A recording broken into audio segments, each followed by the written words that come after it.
gitu ya. Patut dicontoh nih teman-teman produktivitasnya Mbak Erni ya. Walaupun weekend tetap produktif, tetap banyak kegiatan. Dan hari ini suatu kebahagiaan bagi saya untuk bisa menyambut teman-teman semuanya dalam kegiatan Midwifery Scholarship Festival. Dan pertama, saya ingin mengapresiasi teman-teman semuanya yang hadir hari ini ya. Mungkin bagi teman-teman terlihat sederhana ya, hanya datang dalam sebuah webinar beasiswa gitu ya. Tapi menurut saya pribadi, kehadiran teman-teman hari ini itu membuktikan satu hal. Apa coba? Membuktikan bahwa teman-teman di sini mau untuk berusaha gitu. Mau untuk melawan rasa malas teman-teman, mau untuk bangun lebih pagi, mau untuk meluangkan waktu untuk belajar hari ini, dan itu artinya bahwa masih ada satu cahaya dalam hati teman-teman semuanya untuk selangkah lebih maju lagi dalam menggapai mimpi teman-teman. Dan perjalanan untuk mendapatkan beasiswa itu bukanlah perjalanan yang singkat, karena saya saat ini juga seorang pejuang beasiswa, sama seperti teman-teman semua yang ada di sini. Dan saya menyadari bahwa dalam prosesnya, kita itu tidak hanya belajar menulis esai saja, tidak hanya mempersiapkan dokumen, dan tidak hanya bagaimana cara menghadapi wawancara, tapi kita sedang belajar tentang nilai sebuah kegagalan, nilai sebuah ketekunan, konsistensi, kesabaran, dan bagaimana kita bisa melawan keraguan dalam diri kita sendiri. Niat kita diuji, kesungguhan kita diuji, finansial kita diuji, banyak hal lain. Dan seperti yang teman-teman ketahui bersama, bahwa saya memang rezeki itu sudah tertakar dan tidak akan pernah tertukar. Tapi Allah juga mengajarkan pada kita bagaimana kita harus terus berdoa dan berusaha. Dan bahkan dalam banyak hal, Allah itu mengabulkan sesuatu sesuai dengan doa-doa dan ikhtiar kita. Betul ya? Jadi mari kita luruskan niat kita hari ini. Kenapa kita ingin melanjutkan studi ini? Insya Allah, jika niat kita baik, Allah akan menunjukkan jalan yang mungkin hari ini belum bisa kita lihat gitu ya. Dan hari ini juga kita sangat beruntung karena kita akan belajar langsung dari awardee kita yang luar biasa. Ada Bidan Tias, ada Bidan Anissa, yang saya yakin dalam perjalanan mereka dalam mendapatkan beasiswa itu juga bukan suatu perjalanan yang mudah. Pasti banyak tantangan, kemudian banyak kegagalan, penolakan, dan juga perjuangan yang panjang yang akhirnya bisa mengantarkan mereka berada di titik mereka hari ini. Dan semoga pengalaman mereka hari ini bukan hanya dapat memberikan teman-teman informasi, tapi juga bisa memberikan harapan bahwa mimpi itu bisa benar-benar dicapai, walaupun dengan perjalanan yang sangat panjang. Selamat belajar teman-teman semuanya, selamat berproses, dan semoga kegiatan Mid Scholarship Festival hari ini bisa menjadi awal dari perjalanan yang luar biasa bagi teman-teman untuk menuju mimpi yang selama ini teman-teman perjuangkan. Percayalah teman-teman, if something in the future is yours, trust me, it will keep calling you. And the only question is whether you will choose to see it as a good sign and answer the call, or just simply ignore it. It depends on you, right? Mungkin itu saja dari saya. Wassalamualaikum warahmatullahi wabarakatuh. Saya kembalikan ke Naila selaku Master of Ceremony. Baik, terima kasih kami ucapkan kepada Bidan Zalfa atas sambutan, motivasi, serta pesan yang telah disampaikan. Semoga apa yang disampaikan dapat menjadi penyemangat bagi kita semua untuk terus berkembang, meningkatkan kompetensi, dan juga berani meraih kesempatan pendidikan yang lebih tinggi melalui program-program beasiswa. Hadirin yang berbahagia, kini tibalah pada acara inti, yaitu pemaparan materi mengenai beasiswa unggulan yang akan disampaikan oleh dua pemateri hebat kita, yaitu ada Bidan Dewi Padmaning Tias Eskep BDM Cup dan juga Bidan Anissa Kurnia Ramadini Eskep BD. Sebelum kita masuk ke sesi inti, mari kita mengenal lebih dekat penyelenggara kegiatan ini, yaitu Yayasan Ruang Bidan Indonesia atau disingkat RBI. Yayasan ini berkomitmen menjadi wadah bagi bidan Indonesia untuk terus berkembang melalui pendidikan, penelitian, pengabdian kepada masyarakat, serta kolaborasi di tingkat nasional maupun internasional. Untuk itu, mari kita saksikan bersama video profil Yayasan Ruang Bidan Indonesia. Kepada operator, kami persilakan untuk menaikkan videonya.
Baik, itu dia tayangan dari video profil Ruang Bidan Indonesia. Semoga melalui tayangan tersebut kita semakin mengenal visi, misi, serta berbagai program apa saja yang dihadirkan di Yayasan Ruang Bidan Indonesia dalam mendukung pengembangan kapasitas bidan di Indonesia. Baik, sebelum kita mulai, dimohon untuk seluruh peserta mengaktifkan kameranya, karena kita akan melakukan sesi dokumentasi terlebih dahulu. Jadi dimohon untuk teman-teman bidan semuanya, dibuka dulu kameranya. Pakai virtual background yang sudah disediakan di grup ya. Oke, masih banyak yang belum on cam ini.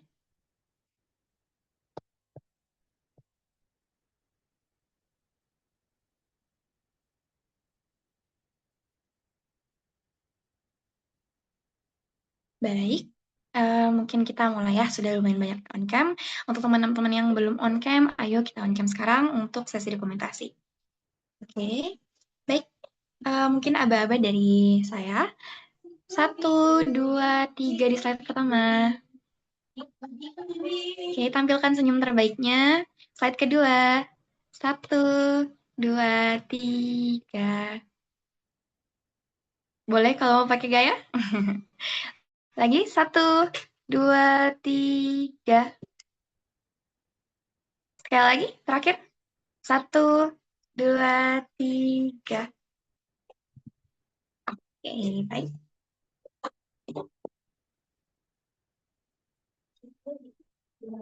Hadirin yang berbahagia, kini tibalah saat yang telah kita nantikan bersama, yaitu sesi pemaparan materi. Pada kesempatan kali ini, kita akan membahas mengenai bahasa unggulan yang akan dipandu oleh moderator kita, yaitu Bidan Raihana. Kepada Bidan Raihana, saya persilahkan. Terima kasih Bu Naila. Suara saya jelas ya di sini? Jelas, Mbak. Luar biasa semangat untuk hari ini ya. Sebelumnya perkenalkan, saya Raihana selaku moderator pada kegiatan pagi hari ini. Sebelum materi kita mulai, saya ingatkan untuk teman-teman semua bahwa sesi tanya jawab nanti akan dilakukan secara panel di akhir sesi. Jadi bagi teman-teman yang punya pertanyaan bisa langsung dikirimkan lewat chat atau nanti disampaikan langsung ketika sesi tanya jawabnya dimulai di akhir. Nanti bisa menggunakan fitur raise hand, teman-teman yang ingin bertanya langsung bisa on mic.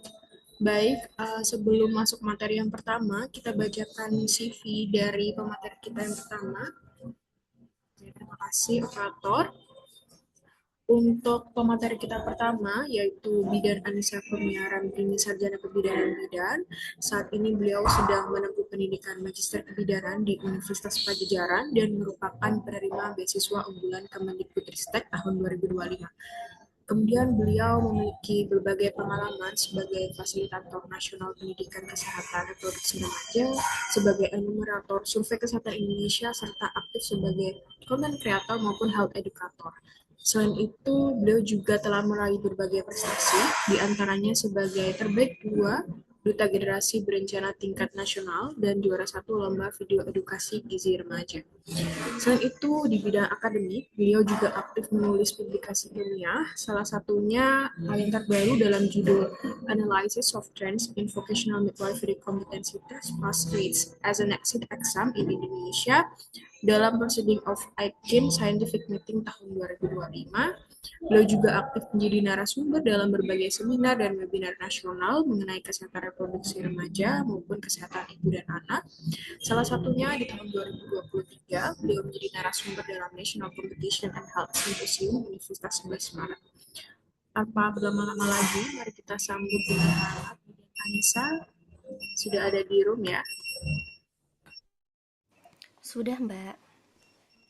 Gimana kabarnya hari ini? Alhamdulillah sehat dan senang Sudah. sekali bisa sharing tentang beasiswa unggulan di RBI. Alhamdulillah ya. Udah siap ya, Bidan Anissa? Iya, insya Allah udah siap. Terima kasih. Waktu dan layar saya persilakan kepada Bidan Anissa.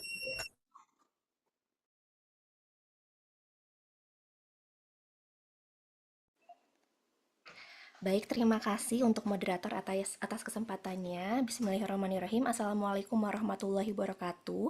Sebelumnya, apakah suara saya terdengar dengan jelas? Jelas. Terdengar. Baik, seperti yang tadi sudah dipaparkan oleh moderator kita, perkenalkan saya Anissa Kurniaramdini. Saya merupakan awarda beasiswa unggulan jenjang magister tahun 2025 alias tahun kemarin. Nah, pada pagi yang cerah ini saya senang sekali bisa diundang untuk sharing tentang pengalaman dalam meraih beasiswa unggulan ini, karena mungkin sedikit intro. Pada tahun 2024 dan 2025 saya juga merupakan volunteer di Ruang Bidan Indonesia.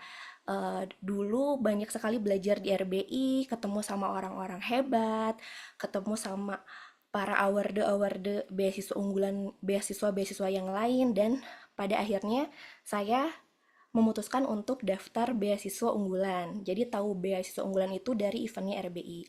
Waktu itu saya sama menjadi peserta juga di webinar seperti ini. Waktu itu pembicaranya ada Kak Mona. Beliau awarded tahun 2024 dan Masya Allah Tabarakallah, Alhamdulillah tahun ini bisa sharing lagi di RBI, bisa kembali lagi ke RBI sebagai narasumber atau sebagai pembicara untuk beasiswa unggulan ini. Dan berharap semoga tahun depan juga giliran teman-teman semuanya yang ada di sini menjadi awarde dan bisa sharing terkait dengan pengalaman untuk meraih beasiswa unggulan sendiri. Seperti itu. Nah, untuk hari ini karena ada 2 pembicara, kemarin sudah dibagi topiknya. Jadi untuk yang pertama ini saya akan lebih banyak membahas terkait dengan beasiswa unggulannya. Nanti akan dilengkapi lagi oleh Mbak Dewi atau Mbak Tias terkait dengan tips and trick meraih beasiswa unggulannya. Boleh next slide?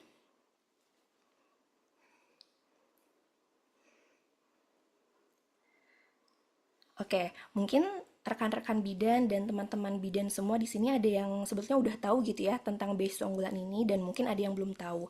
Saya izin jelasin sedikit bahwa di Indo itu ada loh yang namanya beasiswa unggulan, di mana beasiswa unggulan ini dikelola oleh Puslapdik atau Pusat Layanan Pembiayaan Pendidikan di bawah Kemendikdasmen atau Kementerian Pendidikan Dasar dan Menengah.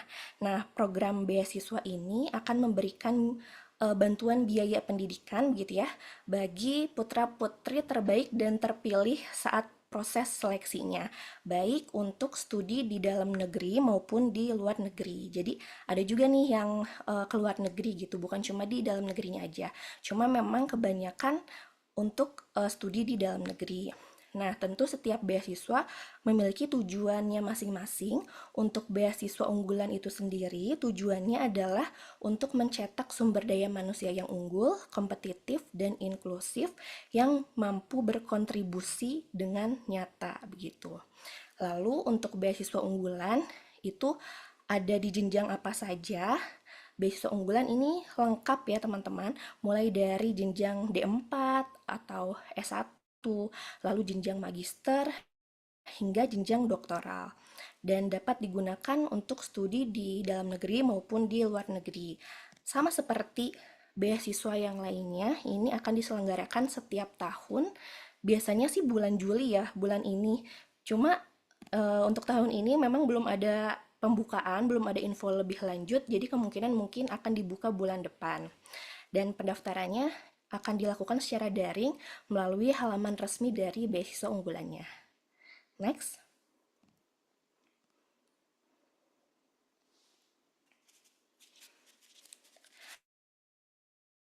Baik, lalu ada 3 jalur atau 3 skema dalam program beasiswa unggulan. Sebelumnya materi hari ini saya mengikuti panduan tahun 2025. Jadi kurang lebih akan seperti ini untuk tahun ini juga. Nah, untuk 3 jalurnya ada apa aja? Yang pertama itu jalur beasiswa masyarakat berprestasi. Ini diperuntukkan bagi individu yang memiliki capaian akademik maupun non-akademik, baik di tingkat nasional, internasional, maupun tingkat-tingkat yang lainnya, yang penting pernah berkontribusi secara nyata untuk lingkungan sekitarnya atau untuk masyarakat. Untuk jenjangnya dibuka dari jenjang S1 sampai S3. Nah, untuk jalur beasiswa masyarakat berprestasi mungkin bisa juga dibilang sebagai jalur reguler begitu ya. Saya pun melalui jalur ini. Dan jalur yang paling banyak diminati oleh mahasiswa-mahasiswi di Indonesia gitu. Nah, lalu apakah memang kita harus punya sertifikat yang nasional, internasional? Sebetulnya tidak selalu harus begitu. Ketika kita pernah menjadi volunteer misalnya atau pernah memimpin sebuah proyek atau misalnya punya karya, lalu pernah menduduki misalnya di organisasi menjadi jabatan apa dan ada sertifikatnya, itu bisa disertakan. Jadi sebetulnya pada intinya bukan apa ya, siapa yang sertifikatnya paling bagus, tapi semuanya bisa daftar, yang penting punya sertifikat bahwa kalau kita tuh pernah berdampak untuk lingkungan sekitar gitu. Jadi siapapun bisa mendaftar. Nah, lalu jalur yang kedua ada beasiswa penyandang disabilitas. Tentu ini untuk teman-teman, rekan-rekan kita yang memiliki disabilitas fisik, intelektual, mental, ataupun sensorik. Dan untuk beasiswa disabilitas ini, itu hanya untuk jenjang S2 dan juga S3. Sama seperti jalur beasiswa pegawai Kemendikdasmen. Kalau ini khusus untuk ASN di lingkungan Kemendikdasmen dan ini cuma jalur S2 dan juga S3 saja. Nah, kalau untuk kita begitu ya, untuk teman-teman semua nanti bisa daftar di jalur beasiswa masyarakat berprestasi. Next.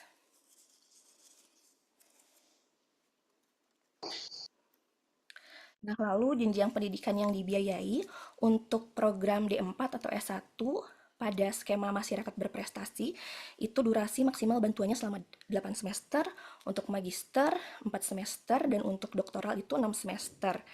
Di sini ada pengecualian, untuk penyandang disabilitas itu dapat diperpanjang hingga 2 semester tambahan.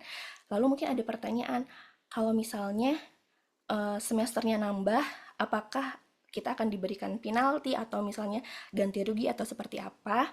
Ketentuannya itu kalau misalnya kita mau perpanjang semester itu tidak akan ada penalti ataupun apapun.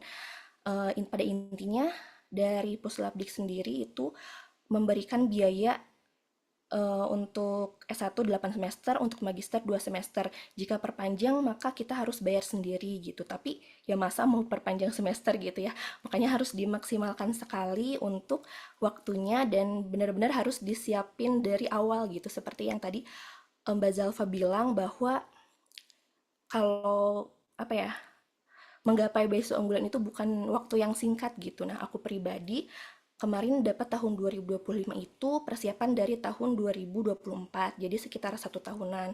Mulai dari cari-cari informasi, persiapan esai, dan persiapan persyaratan-persyaratan lainnya yang nanti akan dijelaskan. Next.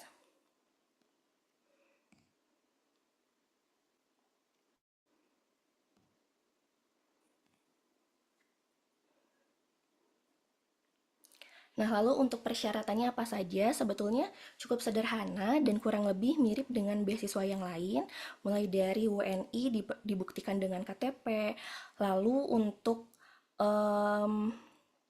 beasiswa unggulan itu sendiri bisa daftar dari semester 1 dan juga di semester 3 gitu. Nah, mungkin nanti itu dijelasin di akhir ya. Nah, intinya diterima atau aktif di perguruan tinggi dibuktikan dengan LOA, lalu punya prestasi akademik ataupun non-akademik yang relevan, tentu sehat jasmani dan rohani, dibuktikan dengan surat keterangan sehat, lalu tidak sedang menerima beasiswa yang lain dengan komponen manfaat yang sama, dan bersedia menandatangani surat pernyataan dan perjanjian. Boleh next? Nah, ini untuk dokumen yang harus disiapkan mulai dari KTP dan NPWP. Sebetulnya untuk NPWP ini nanti di websitenya itu tidak wajib, tapi saran saya maksimalkan semua persyaratan. Ketika kita bisa memenuhi persyaratannya, lakuin gitu ya. Jadi daftar dulu untuk NPWP-nya. Lalu KTM untuk mahasiswa yang ongoing alias untuk yang mahasiswa yang di semester 3, lalu surat keterangan diterima atau LOA untuk mahasiswa baru. Jadi setiap jenjangnya sebetulnya kita punya kesempatan 2 kali untuk daftar pada saat menjadi mahasiswa baru dan juga pada saat kita semester 3. Jadi punya 2 kali kesempatan gitu. Ketika semester 1 tidak belum miliknya begitu ya. Nah, kita bisa daftar lagi di semester 3 gitu kalau beasiswa unggulan. Lalu surat keterangan aktif kuliah untuk mahasiswa yang ongoing tadi untuk semester 3, lalu ijazah dan transkrip nilai terakhir. Ini khusus untuk jenjang S2 dan S3, dan untuk program magister itu sendiri yang dibutuhkan itu transkrip nilai S1 gitu, karena tidak wajib profesi dulu begitu ya untuk beasiswa unggulan ini. Lalu harus punya sertifikat UPBI. Untuk S1 itu minimalnya madya, sedangkan untuk magister itu minimal predikatnya unggul. Dan sertifikat bahasa Inggris untuk kampus tujuan yang di luar negeri. Dan harus membuat juga terkait dengan rencana studi dan esai berbahasa Indonesia sesuai dengan tema yang telah disiapkan. Next. Nah, karena sepertinya di sini akan banyak yang minat untuk melanjutkan di jenjang magister begitu ya. Nah, ini saya coba paparkan lebih detail lagi terkait dengan persyaratan untuk jenjang magisternya. Untuk usianya, kebetulan di sosmed RBI ada yang nanya ya, untuk berapa 50 tahun itu apakah bisa daftar atau enggak. Sayangnya belum bisa karena usia maksimalnya yaitu 31 tahun untuk mahasiswa baru dan juga maksimal 32 tahun untuk mahasiswa yang ongoing per Desember pada tahun pendaftaran.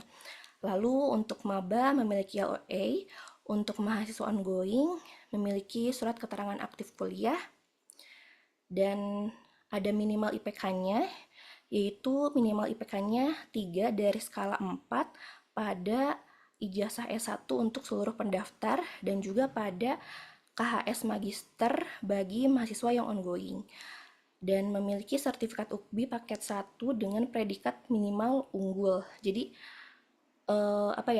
UKBI juga harus disiapkan dari jauh-jauh hari begitu ya. Untuk studi di luar negeri berikut untuk minimal skornya dan mungkin sedikit cerita begitu ya. Nah, pada saat waktu menjadi waktu suka cari-cari webinar seperti ini gitu ya. Di situ saya juga membaca diri gitu. Sepertinya kalau mendaftar beasiswa yang memiliki persyaratan TOEFL, sepertinya saya susah mengejarnya begitu karena membaca diri kayaknya kalau belajar bahasa Inggris itu nggak bisa dalam waktu cepat gitu. Makanya kemarin saya daftar beasiswa unggulan gitu karena tidak diminta sertifikat TOEFL tapi dimintanya sertifikat UKBI seperti itu. Jadi harus pintar-pintarlah kita membaca diri sendiri gitu.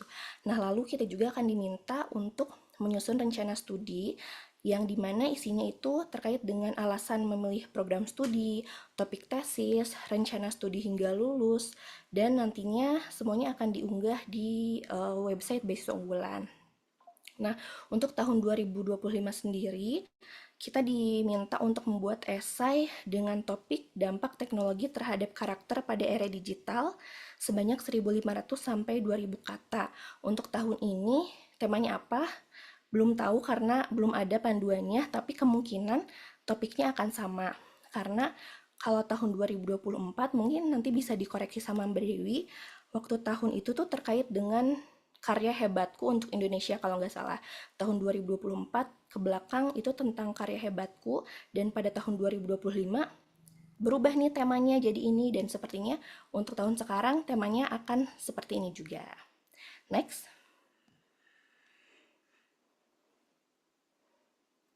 Nah, mungkin ini yang paling ditunggu-tunggu begitu ya.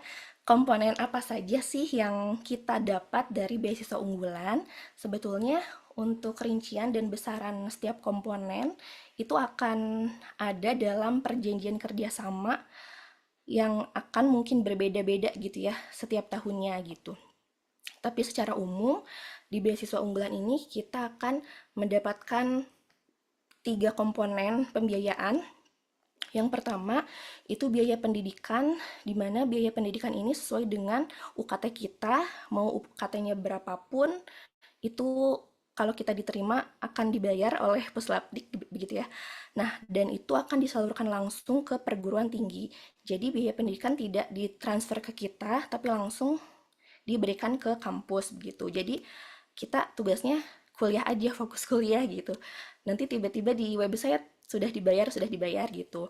Walaupun memang kadang suka ada keterlambatan begitu ya, tapi itu sudah menjadi urusan Puslapdik dan juga pihak kampus. Nah, lalu yang kedua adalah biaya hidup bulanan. Kalau biaya hidup bulanan ini akan disalurkan langsung ke rekening kita, karena nanti kita akan diminta untuk buat rekening baru. Lalu juga ada biaya buku, kita akan dapat biaya buku. Dan kebutuhan penunjang studi itu untuk tahun kemarin itu tidak ada. Jadi sebetulnya setiap tahun akan berbeda-beda begitu. Nah, untuk biaya penelitian atau tesis, infonya sih pernah ada begitu ya, tapi kita harus mengajukan. Tapi untuk tahun 2025 kemarin untuk angkatan aku itu memang tidak ada biaya penelitian atau tesis sampai bulan kemarin itu dari forum melakukan advokasi gitu ke Puslapdik untuk bisa diadakan kembali untuk biaya penelitian. Cuma untuk hasilnya seperti apa belum tahu begitu. Jadi memang setiap tahunnya tergantung dengan kebijakan dari Kemendikdasmen dan Puslapdiknya. Lalu itu ada biaya hidup pendamping khusus yang disabilitas. Lalu untuk yang ke luar negeri itu akan mendapat tiket pesawat, dokumen perjalanan, dan juga asuransi. Nah, catatan pentingnya karena durasi magister itu cuma 4 semester, jadi benar-benar harus dimaksimalkan waktunya, harus dimaksimalkan biaya yang Puslapdik berikan untuk kita gitu. Oke, next slide. Nah, lalu untuk alur dan tahapan seleksinya seperti apa? Yang pertama kita akan daftar secara daring dulu melalui halaman resmi beasiswa unggulan. Mungkin tahun ini akan dibuka bulan depan begitu ya, karena sebetulnya biasanya tuh bulan Juli ini. Cuma sekarang udah akhir Juli belum dibuka juga, mungkin bulan depan. Lalu ketika sudah daftar akan ada seleksi administrasi. Nah, mungkin ada yang bertanya-tanya, eh, pernah daftar administrasinya lengkap tapi tidak lolos seleksi administrasi. Nah, untuk beasiswa unggulan sendiri itu memang cukup apa, durasi seleksinya memang simple gitu ya, tapi di seleksi administrasi ini selain kita diverifikasi kelengkapan berkas, berikut juga dinilai dari rencana studi dan juga esai kita gitu. Jadi sekalian ada seleksi itu juga gitu. Jadi bukan cuma verifikasi kelengkapan atau kelengkapan dokumennya saja. Nah, lalu nanti ada pengumuman administrasi dan dilanjut dengan seleksi wawancara. Di wawancara ini, kita akan dinilai terkait motivasi kita melanjutkan studi, komitmen ke depannya seperti apa, rencana studi, dan juga kesiapan kita untuk melanjutkan studi. Lalu pengumuman, pembekalan, dan juga penandatanganan kontrak. Jadi, sebetulnya pada intinya hanya ada 2 proses seleksi gitu ya. Seleksi administrasi dan juga seleksi wawancara. Boleh next? Nah, lalu hak apa dan juga kewajiban apa saja yang harus kita lakuin? Untuk hak-hak tadi meliputi biaya pendidikan dan lain-lain, dan untuk kewajibannya kita wajib melaporkan perkembangan studi secara berkala kepada Puslapdik setiap semesternya. Jadi ketika semester sudah berakhir, kita akan diminta untuk mengirimkan kartu hasil studi kita atau transkrip nilai kita kepada Puslapdik. Dan apakah ada minimal IPK-nya setiap semesternya? Untuk tahun kemarin itu tidak ada gitu. Jadi tidak ada target minimal IPK-nya, tapi ya masa mau IPK-nya jelek gitu ya udah dapat beasiswa, jadi tetap harus dimaksimalkan. Lalu menyelesaikan studi sesuai durasi yang ditetapkan, itu maksimal 4 semester untuk jenjang magister, dan tidak boleh berpindah program studi atau kampus, dan juga harus menjaga integritas akademik dan tidak terlibat kasus pidana. Next. Nah, ini ada sedikit tips soal seleksi dari saya, mungkin nanti bisa dilengkapi sama Mbak Dewi. Jadi sebelum daftar itu kita harus memahami visi misi dan juga nilai-nilai beasiswa unggulan. Jadi jangan malas untuk baca, ketika nanti panduannya sudah ada, itu baca dari halaman 1 sampai halaman akhir. Lalu juga jangan lupa untuk kepoin website beasiswa unggulan, baca semua bagiannya, pokoknya karena ketika kita banyak baca, ketika kita baca sendiri gitu ya, apalagi baca misalnya sampai ke akar-akarnya, kita akan ngerti nih, oh yang beasiswa unggulan cari itu orang yang seperti ini, mahasiswa yang seperti ini, kayak gitu. Jadi nanti esai kita ataupun rencana studi kita itu akan sesuai dengan apa yang beasiswa unggulan cari. Dan harus menyiapkan sertifikat UKBI itu harus dari jauh-jauh hari, karena penerbitan sertifikatnya itu sangat butuh waktu gitu. Jadi kalau ada yang minat mendaftar tahun ini dan belum tes UKBI, segera daftar tes UKBI gitu ya, agar nanti ketika panduannya sudah ada, kita bisa fokus ke proofread esai misalnya, atau fokus ke mock-up wawancara. Lalu jangan lupa juga harus riset program studi dan juga kampus kita, karena nanti akan ditanya pada saat wawancara. Lalu saat menyusun berkas, seperti biasa, esainya harus argumentasinya yang jelas dan juga relevan dengan tema yang ditentukan. Dan menurut saya wajib proofread esai ke rekan atau ke teman-teman yang dia memang pandai menulis misalnya, atau ke awarded tahun sebelumnya, itu wajib banget. Dan karena sekarang kita di era teknologi, jangan lupa sering-sering juga diskusi sama AI gitu, karena itu akan benar-benar ngebantu kita yang jarang nulis gitu, khususnya aku ya waktu itu. Jadi waktu itu aku proofread ke awarded tahun sebelumnya, terus juga ke mbak-mbak yang jago dalam menulis gitu, dan juga ya sambil diskusi-diskusi sama AI gitu, biar bahasanya lebih cantik dan juga lebih dapat dan lebih lebih eye-catching gitu, lebih diingat sama pembacanya. Lalu juga jangan lupa untuk susun rencana studi yang detail gitu. Jadi nanti kita akan diminta untuk bikin studi plan. Kita harus siapkan untuk jenjang magister, misalnya dari semester 1 sampai semester 4 itu kita mau ngapain. Semester 1 tuh targetnya apa, semester 2 targetnya apa, sampai semester 4 itu harus benar-benar didetailin gitu segalanya gitu. Lalu berikut juga sama terkait dengan topik risetnya. Kalau aku bisa bilang mungkin bikin seperti seolah-olah kita mau sempro besok gitu ya. Jadi datanya harus udah jelas, lalu juga misalnya masalahnya apa, lalu angkanya seperti apa, lalu penelitian terdahulunya bagaimana, lalu research gap-nya apa, apakah ada novelty-nya, sampai metode penelitiannya apa, itu harus disiapkan semuanya. Dan jangan lupa untuk selalu recheck gitu dokumen-dokumen yang telah kita siapkan, karena takutnya ada yang tertinggal. Nah, maka dari itu untuk mempersiapkan beasiswa ini memang tidak bisa dalam waktu yang singkat gitu, karena kita juga butuh proses recheck merecheck gitu, apalagi bikin esai gitu ya.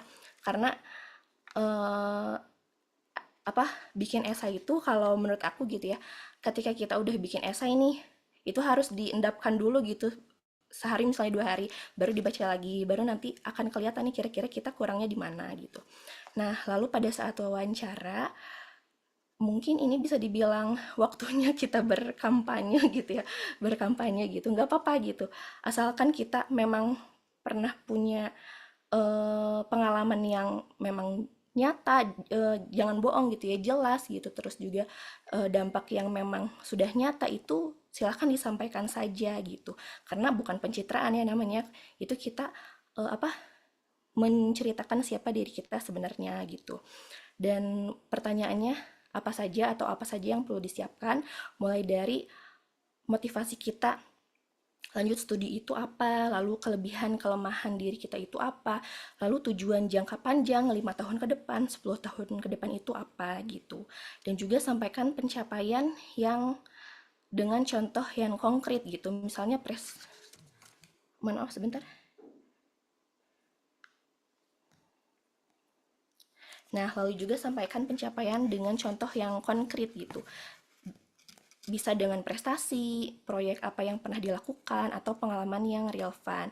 Dan tadi tunjukkan kesiapan dengan kita bikin rencana studi yang jelas gitu, mulai dari semester 1 sampai semester akhir itu kita mau ngapain aja gitu, harus jelas. Dan ketika wawancara, sebisa mungkin jangan bilang kata mungkin gitu, mungkin, tapi semuanya harus benar-benar jelas, seperti itu. Next. Nah, untuk informasi resmi, teman-teman bisa pantau ya di websitenya Beasiswa Unggulan, dan wajib banget ini mah kalau ini ya kalau minat gitu ya, wajib banget ngefollow 3 akun. Yang pertama Kemendikdasmen, yang kedua Puslapdik, dan yang ketiga Forum Awarda Beasiswa Unggulan, biar kita nggak ketinggalan informasi resminya. Dan juga kadang di Instagram forum kita sendiri itu akan ada mentoring gratis gitu ya, mock up wawancara gratis atau proofread essay gratis, dan itu benar-benar harus kita manfaatkan sebaik mungkin. Dan untuk proses pendaftaran dan seleksinya itu kita sama sekali tidak dipungut biaya sepeser pun. Nah, mungkin untuk sharing terkait dengan beasiswa unggulannya cukup sekian. Terima kasih banyak. Mohon maaf kalau misalnya ada salah-salah kata atau banyak termegap-megap karena kebetulan lagi menikmati trimester 3 juga gitu ya. Jadi sering engap gitu, dan semoga tahun ini giliran teman-teman semua di sini yang menjadi awardee, dan tahun depan bisa sharing terkait dengan pengalaman pribadinya.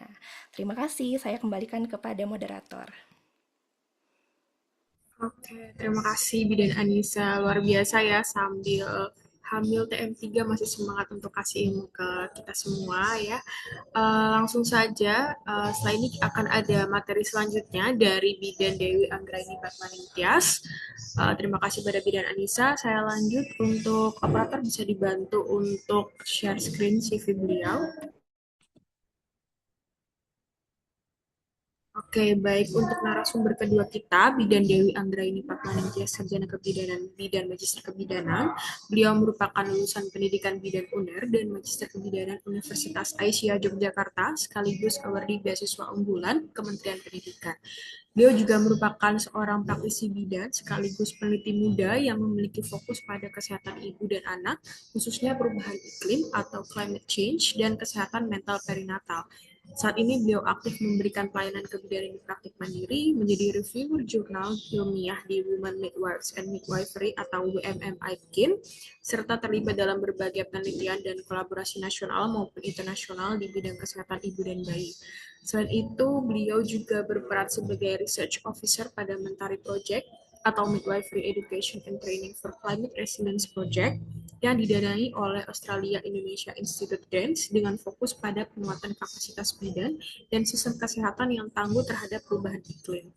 Beliau telah meraih berbagai penghargaan akademik, diantaranya First Place Best Poster dan First Place Best Manuscript pada Annual Scientific Meeting on Midwifery Education atau PITI KIM tahun 2024. Dengan pengalaman beliau yang luar biasa, langsung saja ya kita sambut kepada Bidan Tias. Sudah ada di room ya, Bidan Tias. Ya, terima kasih. Terima kasih. Waktu dan saya persilahkan. Baik, terima kasih semuanya. Assalamualaikum warahmatullahi wabarakatuh. Waalaikumsalam warahmatullahi wabarakatuh. Ya, selamat pagi. Sepertinya ini pada semangat ya untuk mau daftar beasiswa unggulan gitu ya. Perkenalkan saya Dewi Anggraini Patmaningtyas. Kalau dulu waktu sekolah di UNER, saya biasa dipanggilnya Dewi. Kemudian sekarang dipanggilnya Tias gitu ya. Nah, em,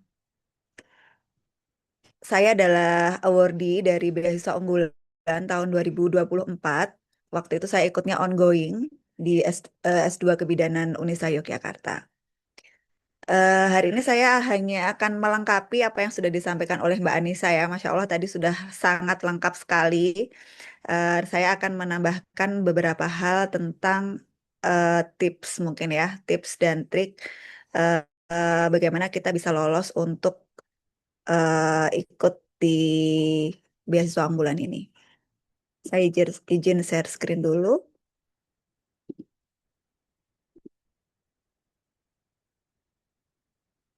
Oke, kalau tadi Mbak Anissa sudah menjelaskan ya apa itu beasiswa unggulan, kemudian persyaratannya apa saja, lalu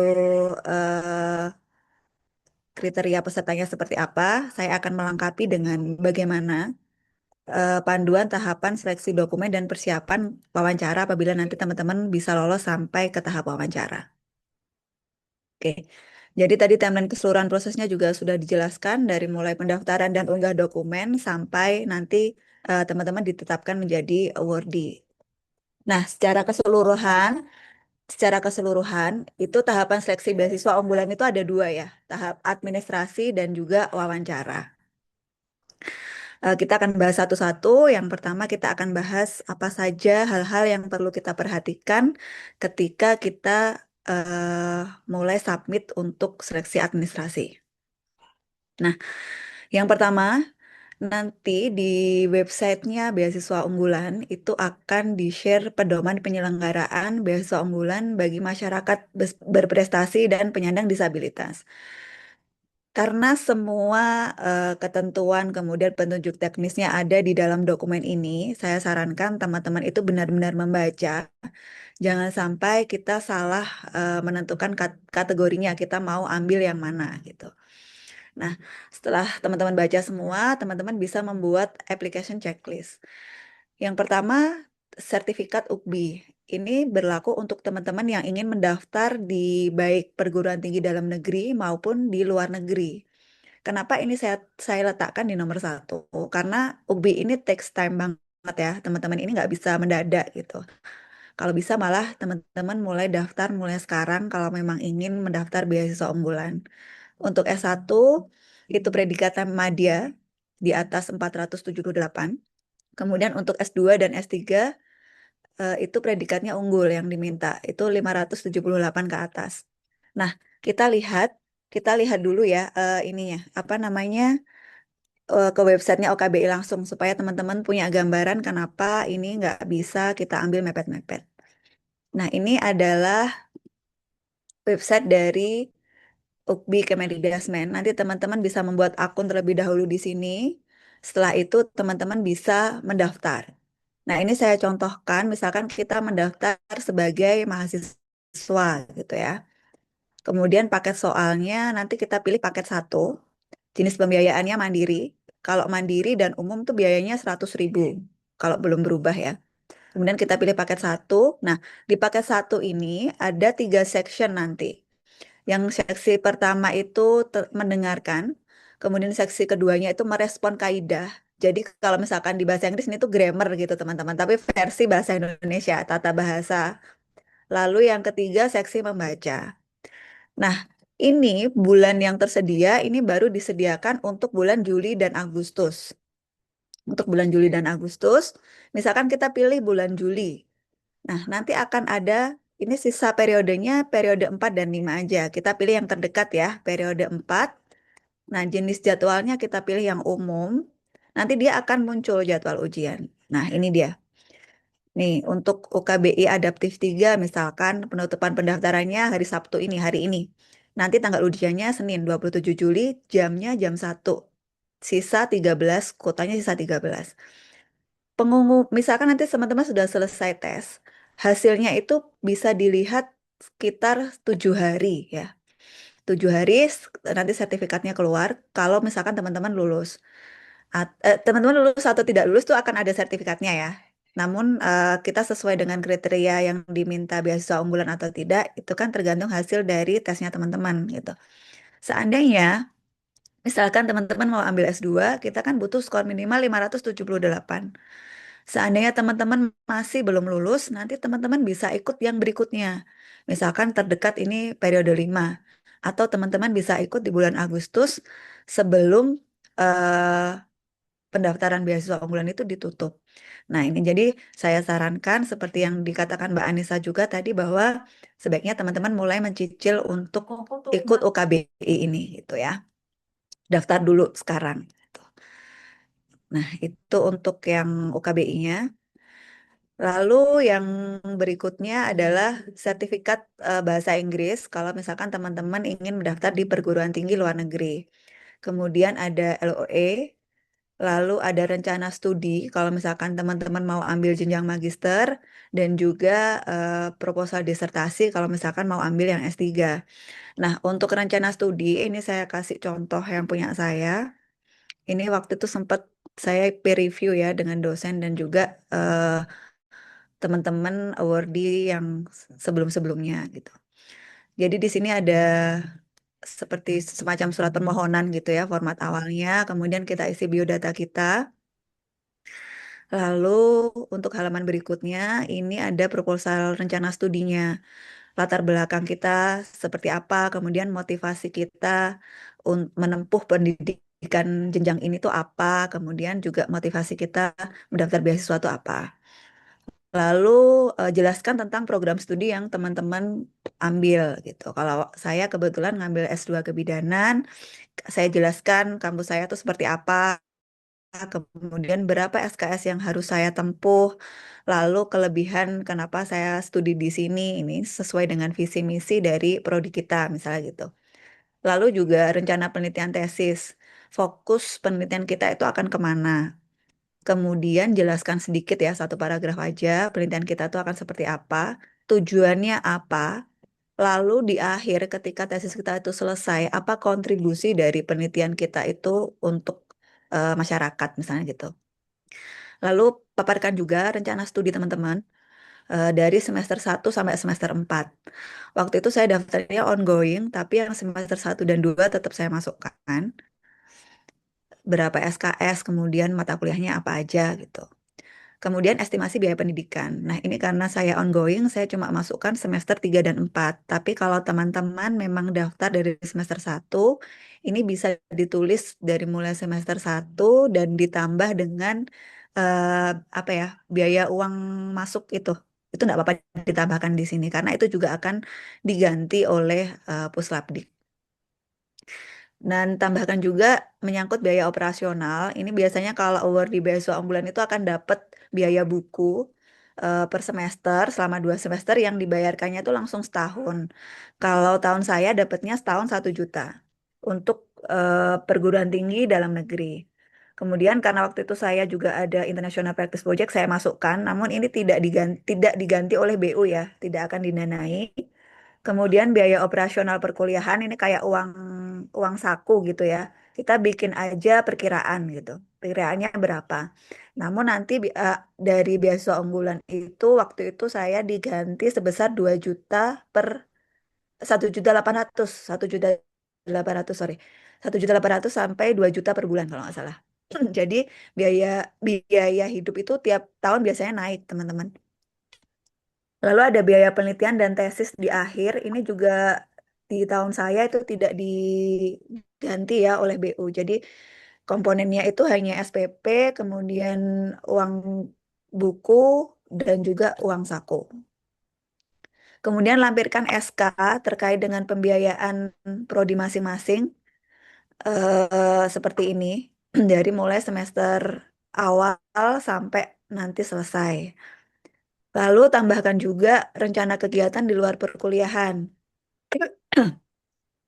Tunjukkan kepada reviewer bahwa kita ini tidak hanya aktif dalam akademik, tapi kita juga aktif dari segi non-akademik gitu. Lalu yang terakhir adalah rencana pasca studi. Nah, setelah teman-teman selesai kuliah, harapannya apa yang kontribusi apa yang bisa teman-teman berikan atau apa yang akan teman-teman lakukan gitu. Nah, itu sedikit tentang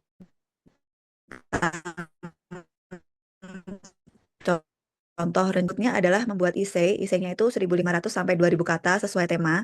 Nah, essay ini karena masih menunggu tema, jadi teman-teman bisa mulai nanti ketika juknisnya atau pedomannya itu sudah keluar. Jadi sambil kita menunggu pedoman penyelenggaraannya keluar, mungkin bisa disiapkan dulu yang bisa kita cicil sekarang, misalkan seperti sertifikat UKBI atau sertifikat bahasa Inggris, kemudian LOE, rencana studi, surat rekomendasi. Nah, itu sertifikat-sertifikat itu kan bisa kita kumpulkan mulai dari sekarang ya.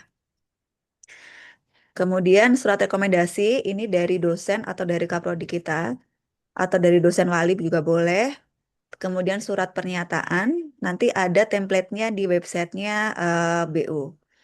Lalu sertifikat-sertifikat prestasi atau keikutsertaan dalam kegiatan masyarakat baik skala nasional maupun internasional. Jadi prestasi itu nggak melulu tentang juara-juara ya. Teman-teman juga bisa misalkan dulu ikut fellowship di mana, nah itu juga bisa teman-teman upload nanti.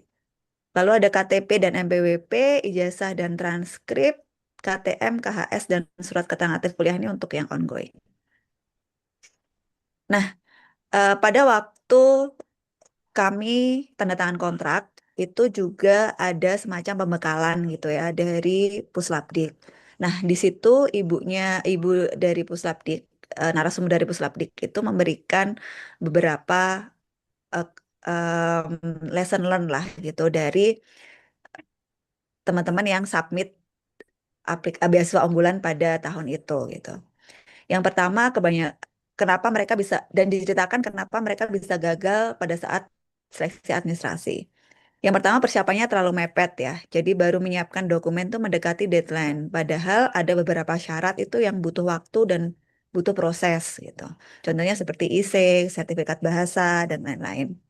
Kemudian salah template, menggunakan format yang salah atau surat pernyataannya bukan, misalkan gini, kalau surat pernyataan yang salah itu pernah ada dia mendaftar dalam negeri, tapi surat pernyataan yang dipakai itu yang untuk daftar ke luar negeri. Atau dia menggunakan rekomendasi dari tahun sebelumnya yang sudah tidak berlaku. Gitu. Jadi kalau teman-teman sebelumnya sudah pernah daftar, tahun ini mau daftar lagi, boleh nanti surat rekomendasinya mungkin bisa diperbarui. Gitu. Kemudian ini yang juga banyak ya waktu itu disampaikan oleh narasumber dari Puslapdik. Filenya tuh tertukar, jadi dokumen yang diupload itu salah. Bahkan ada yang salah upload itu file tugas ya teman-teman. Jadi bukan file persyaratan BU, tapi file tugas kuliah yang diupload. Nah, saya sarankan teman-teman itu di laptopnya punya folder sendiri khusus untuk persyaratan beasiswa ini. Kemudian benar-benar dicek sebelum diupload supaya tidak salah. Karena ketika seleksi administrasi ini memang dinyatakan tidak memenuhi syarat, ya otomatis teman-teman sudah tidak bisa lanjut ke step berikutnya gitu. Jangan sampai karena kita ceroboh atau kita kurang teliti hanya karena salah upload kita tidak bisa lanjut ke seleksi berikutnya. Kemudian IC-nya tuh kurang personal dan tidak menjawab unsur-unsur wajib ya. Dia sifatnya mungkin karena generate AI misalkan, tidak divalidasi atau tidak direview kembali, jadi sifatnya IC-nya tuh terlalu umum atau template banget. Sehingga kayak dari awal dibaca itu hooknya udah kurang menarik gitu. Nah, reviewer tuh biasanya melihat dari hooknya juga. Kalau misalkan paragraf pertamanya itu kayaknya menarik gitu ya, reviewer pasti akan semangat gitu untuk membaca essay kita sampai selesai. Kemudian tidak menjawab unsur latar belakang kita, seperti apa rencana studinya, kontribusi yang sudah kita lakukan, atau rencana kontribusi kita nanti. Nah, untuk unsur-unsur ini nanti teman-teman ketika membuat essay itu bisa dikaitkan dengan temanya. Kemudian juga essay-nya itu tidak terhubung dengan isu prioritas nasional. Kalau pada waktu saya submit, itu essay saya dengan isu prioritas nasional pada saat itu, kemudian saya kaitkan dengan rencana tesis saya, kemudian saya ceritakan di situ rencana kontribusinya, misalkan seperti itu. Kemudian ditulis terburu-buru sehingga struktur dan bahasanya itu kurang matang. Jadi memang untuk essay ini ada struktur dan penggunaan bahasa tersendiri gitu ya, supaya kita bisa menarik reviewer. Nah, di IC ini kita penting sekali untuk punya teman yang bisa membantu kita dalam proses review gitu. Waktu itu saya memilih teman saya yang sebelumnya sudah lolos beasiswa unggulan sebagai peer review saya dan mentoring dengan dosen saya gitu. Jadi IC ini waktu itu 4 sampai 5 kali revisi baru saya benar-benar yakin untuk submit gitu. Jadi teman-teman nanti mungkin yang misalkan bingung gitu ya mau mentoring kemana gitu, bisa mentoring dengan teman-teman yang ada di RBI juga. Nanti bisa tanya-tanya, mungkin ruang bidan ada kelas khusus mentoring gitu ya. Kemudian yang terakhir adalah rencana studinya kurang lengkap, jadi tidak menghubungkan rencana studi dengan rencana kontribusinya setelah lulus tuh apa. Karena reviewer itu sebenarnya ingin melihat benang merah yang jelas gitu dari isi kita, rencana studi kita, dan visi misi dari beasiswa unggulan itu sendiri gitu. Jadi jangan sampai rencana studi itu hanya menjelaskan nanti kita akan kuliah sekian SKS biayanya sekian gitu. Tapi juga seperti yang saya contohkan tadi, paparkan rencana kontribusi kita, kaitkan dengan tesis kita, rencana tesis kita, kemudian apa rencana kita setelah selesai studi, seperti itu. Nah, ketika teman-teman nanti sudah lolos seleksi administrasi, nanti teman-teman akan dapat email baik itu nanti keterima atau enggak itu akan tetap dapat email. Kemudian itu juga akan muncul di akun beasiswa unggulan kita gitu. Kadang-kadang di akunnya sudah ada pengumuman, di email belum, atau di emailnya duluan, kadang-kadang di akunnya belum diupdate. Ditunggu aja. Nah, kalau misalkan sudah lolos seleksi administrasi, pasti teman-teman akan lanjut ke seleksi wawancara tahap kedua. Ini jaraknya biasanya sekitar 1 bulan, teman-teman, dari seleksi dari pengumuman seleksi administrasi ke seleksi wawancara. Nanti kita akan dapat email dari beasiswa unggulan, kapan kita akan melakukan seleksi wawancara, tanggal berapa, jam berapa, dan nanti kita fasilitatornya siapa. Nah, eh, yang pertama kita harus melakukan persiapan menyeluruh, termasuk persiapan diri. Itu menyangkut kelengkapan berkas dan juga lokasi yang nyaman atau tidak terganggu. Cek device-nya dan cek sinyalnya dari jauh-jauh hari gitu ya. Pada saat mock up interview pun kita juga harus sudah melakukan persiapan ini, latihan gitu. Pada waktu itu saya dapat email itu nanti misalkan saya akan wawancara hari Jumat jam 11 siang. Tapi calon awardee itu harus sudah mulai masuk Zoom jam 7 pagi karena kita harus absen. Nah, Saran saya, teman-teman itu tidak hanya siap di sekitar jam-jam 11 itu, misalkan teman-teman dapat jam 11, tapi teman-teman benar-benar siap untuk wawancara kapanpun dari pagi jam 7. Karena apa? Karena pada waktu itu, karena peserta sebelum saya itu selesai lebih dulu, tiba-tiba saya dipanggil untuk wawancara itu jam setengah 9. Jam 9 atau setengah 9 lah. Padahal jadwal awalnya saya jam 11 gitu. Jadi teman-teman harus benar-benar siap gitu ya. Kemudian kalau bisa penampilannya yang rapi gitu ya. Lalu siapkan kelengkapan berkas. Nanti di email itu teman-teman akan ada catatan untuk menyiapkan misalkan KTP, kemudian print out apa nomor peserta beasiswa unggulan itu. Kemudian kalau waktu saya dulu saya print semua sertifikat-sertifikat saya karena nanti akan diminta, kadang-kadang diminta untuk menunjukkan gitu, walaupun via Zoom. Kemudian yang kedua sering-sering latihan mock up interview ya. Eh, saya sebelum interview waktu 1 bulan dari pengumuman itu saya gunakan untuk latihan dengan dosen saya dan juga teman saya yang sebelumnya award di BO. Totalnya kira-kira saya mock up interview itu 5 kali kalau nggak salah.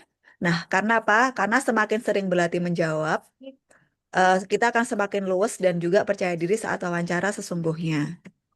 Jadi jangan malas ya teman-teman untuk latihan atau mock interview ini. Kemudian yang ketiga, sikap dan bahasa. Gunakan bahasa yang mudah dipahami karena kita nggak tahu latar belakang pewawancara kita itu sama dengan kita atau tidak gitu. Kadang-kadang kita sebagai bidan ya terbiasa dengan bahasa-bahasa yang terlalu medis, akhirnya kadang-kadang kelepasan menjelaskannya itu dengan bahasa yang medis banget. Nah itu tolong dihindari. Itu untuk wawancaranya. Nah di wawancara itu akan ditanya apa aja. Yang ditanyakan biasanya seputar apa yang kita tulis di essay dan di rencana studi kita. Kemudian dia juga akan menanyakan kenapa kita ikut, beliau akan menanyakan kenapa kita ikut beasiswa unggulan gitu. Terus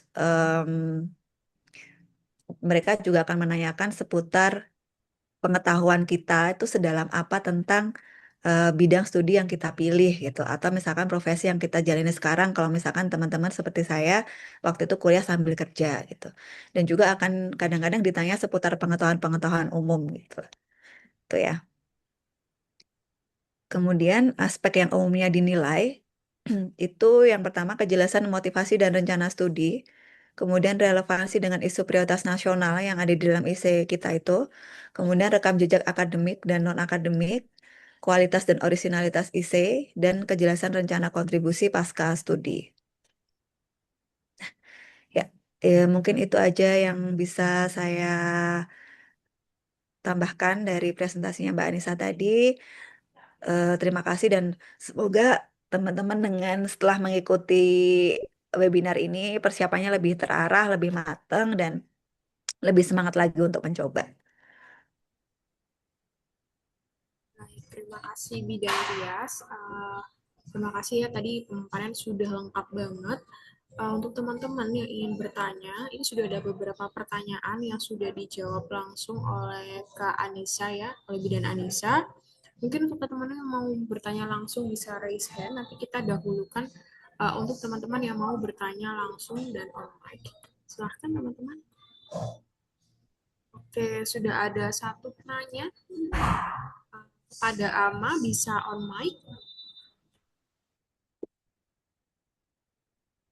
Baik, Kak. Terima kasih Kak Raihana atas kesempatannya. Saya izin off cam karena takut sinyalnya kurang baik ya.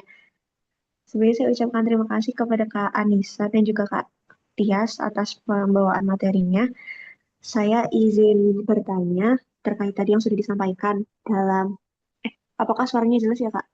Ya, Terdengar jelas? oke. Baik, saya izin lanjutkan. Saya izin bertanya terkait, iya, tadi kan disebutkan ketika kita menulis esai maupun membuat rencana studi, jangan lupa untuk mengaitkan dengan isu prioritasnya nasional. Nah, yang saya ingin tanya lebih spesifik, isu prioritas nasional di sini, apakah itu yang dimaksud kayak asta citanya dari Bapak Presiden dan juga kementeriannya seperti itu atau yang seperti apa ya, Kak? Terima kasih. Baik, ini mungkin lebih ke bidang Tias ya, boleh? Oke. Ah, Ini langsung dijawab ya. boleh langsung dijawab saja. Oke. Baik, terima kasih. Untuk isu prioritas nasional itu boleh teman-teman kaitkan dengan Astacita misalkan, atau teman-teman kaitkan misalkan dengan SDGs gitu, atau isu-isu kesehatan yang relevansinya dengan kebidanan yang sedang apa sedang menjadi topik prioritas sekarang gitu. Misalkan teman-teman kaitkan misalnya dengan penurunan angka kematian ibu gitu, penurunan angka kematian bayi yang seperti itu. Oke, terima kasih kepada Bidan Tias. Mungkin Bidan Anissa mau menambahkan juga atau sudah cukup? Izin nambahin sedikit. Jadi menurut saya pribadi esai itu memang sangat harus dikaitkan dengan masalah yang ada di Indonesia gitu ya. Entah itu masalah apapun gitu, karena di Indonesia sendiri kan masalah tuh banyak banget begitu ya. Dan untuk bidan sendiri kan tidak apa ya, tidak akan, bukan tidak akan beres apa ya, masalah cash pro remaja gitu ya, kesehatan ibu dan anak itu kan selalu menjadi prioritas di di bidang kebidanan sendiri. Jadi sangat boleh sekali dan sangat bagus sekali untuk dikaitkan pada masalah-masalah yang ada.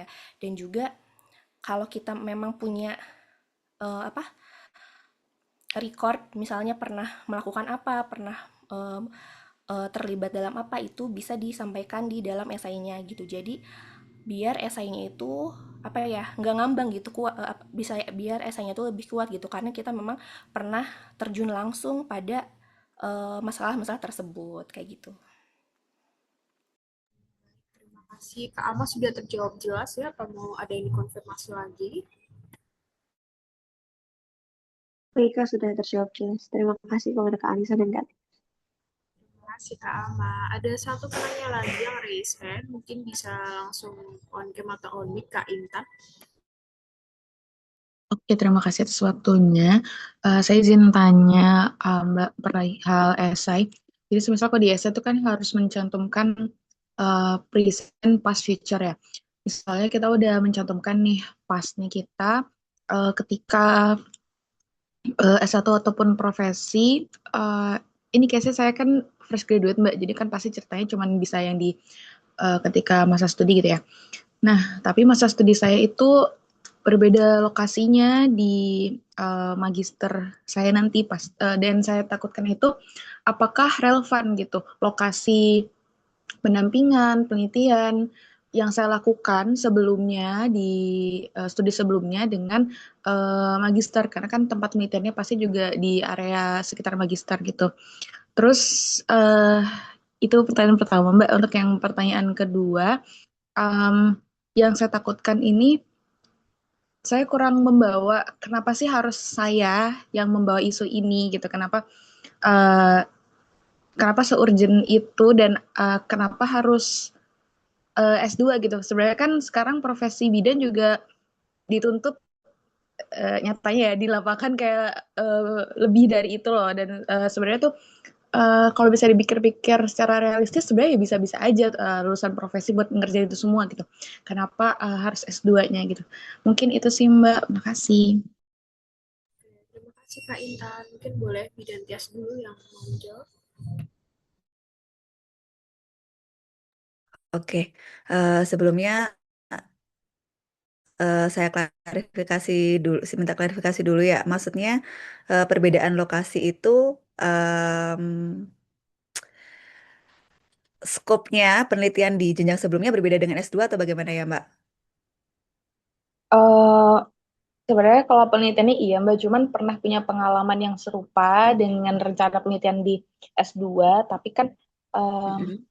tempat lokasinya itu berbeda Mbak. Takutnya kayak Mm-mm. emangnya relevan ya, misalnya S1 di Jawa Timur, nanti penelitian selanjutnya di Jawa Barat.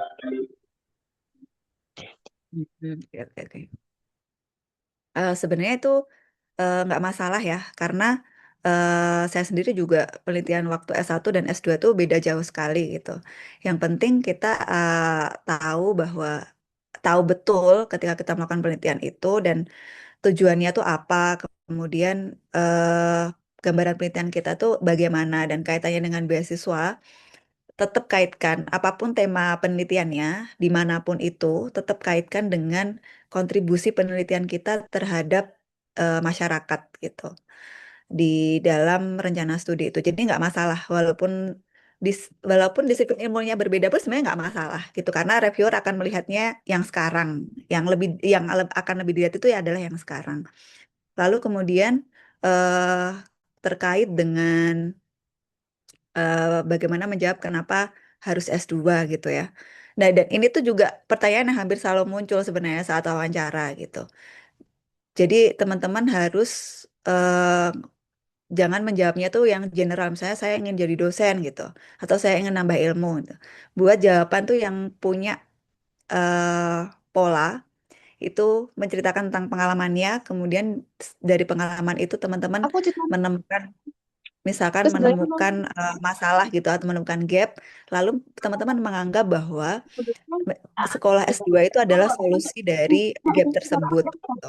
enggak Misalkan terasa. waktu itu saya ditanya ya, kenapa kan mbaknya ini waktu wawancara saya waktu itu ditanya, kan sudah bekerja gitu, sudah jadi bidan, kenapa masih mau S2 gitu.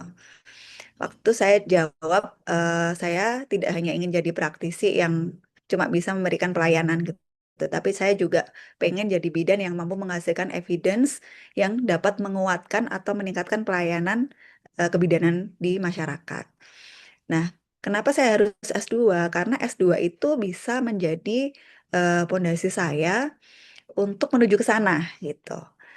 Jadi selain keinginan personal, kenapa harus S2, itu juga tunjukkan bahwa ketika kita S2, itu kita bisa menjawab gap-gap yang ada di tengah-tengah masyarakat saat ini dan juga menjawab permasalahan-permasalahan kebidanan yang ada saat ini. Mungkin itu sih. Kalau Mbak Anissa mau menambahkan lagi mungkin Mbak. Baik, Mbak, izin nambahin sedikit. Apa eh, tadi yang bertanya kalau nggak salah belum apa ya, belum bisa menjelaskan secara detail gitu kenapa harus S2 gitu. Nah, makanya waktu itu yang aku lakuin sebelum daftar S2 memang banyak merenung gitu ya. Nyari dulu nih big why-nya, temuin dulu kira-kira kenapa kita harus S2 gitu.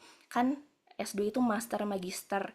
Nah, kita akan masterisasi pada bidang apa gitu. Apakah misalnya bidang kesehatan ibu dan anak, Kespro remaja misalnya, atau kebijakan kesehatan gitu ya yang masih jarang gitu ya di bidang kebidanan. Kita harus tahu dulu kita mau masterisasi di bidang apa gitu. Nah, ketika sudah dapat tuh big why-nya kenapa gitu. Itu apa eh, akan banyak gitu ya data-data mendukung gitu ya masalah-masalah di Indonesia itu akan banyak data-datanya dan itu bisa disampaikan di esainya misalnya atau pada saat wawancara. Lalu tadi sedikit izin menambahkan lagi terkait dengan esai. Ketika bikin esai pun jangan lupa untuk bikin hook yang menarik gitu. Jadi bukan cuma video konten aja gitu ya. Kan kalau kita lagi scroll konten nih misalnya, kalau hooknya menarik, otomatis kita akan nonton sampai akhir kan. Begitupun dengan esai, kalau hooknya kita menarik, kemungkinan pembaca itu akan lebih excited gitu ya untuk baca detail esai kita. Makanya jangan lupa untuk memperhatikan hook juga. Dan cara dapat hooknya gimana gitu ya. Tentu harus sering-sering proofread gitu ya. Seperti yang Mbak Tias tadi jelasin, harus sering-sering proofread, sering-sering diskusi misalnya sama teman atau sama award tahun sebelumnya atau sama AI juga itu sangat boleh sekali kayak gitu. Sebanyak kebidanan misal mungkin itu juga yang jadi pertanyaan banyak orang ya, kenapa saya harus S2 sih. Jadi mungkin bisa sering-sering untuk refleksi dan diskusi dengan orang-orang sekitar atau bisa juga dengan AI gitu. Oke, selanjutnya saya persilakan kembali untuk teman-teman yang mau bertanya langsung ya, bisa raise hand. Oke, ada Kak Karin, dipersilakan untuk on mic atau on cam. Baik, terima kasih. Perkenalkan nama saya Karin, mahasiswa Poltekkes Kemenkes Banjarmasin. Saya izin bertanya, tadi kan ada persyaratan BU ini adalah salah satunya UKBI. Kemenkes Bahasa Indonesia. Nah, pertanyaan apakah UKB ini ada expirednya, Kak? Misalnya kayak hasil UKB-nya itu maksimal 3 tahun yang lalu. Seperti itu. Terima kasih. Bisa dulu boleh? Silakan. Untuk sertifikat UKBI ya, itu ada batas expirednya itu berlaku 2 tahun dari tanggal sertifikat diterbitkan. Kayak gitu. Jadi berlakunya selama 2 tahun. Sudah jelas ya, Kak Karin? Ada yang mau dikonfirmasi lagi? Oh iya, terima kasih, Kak. Oke, terima kasih. Ada yang mau bertanya lagi, teman-teman, sebelum saya bacakan yang melalui kolom chat? Oke, kepada Kak Aprilia dipersilakan untuk on mic. Ya Kak, terima kasih atas waktunya. Izin bertanya, saya Aprilia. Kak mau bertanya kalau tentang beasiswa unggulan itu, kan kendalanya mungkin bagi yang sudah kerja ya kan, dia harus dapat tugas belajar buat ini ikut beasiswa ini. Nah, kalau bagi yang ASN begitu bagaimana Kak? Mohon petunjuknya. Oke, terima kasih. Mungkin boleh Bidan Anissa dulu. Sepertinya Mbak Tias deh yang cocok jawab. Oke, monggo Bidan Tias.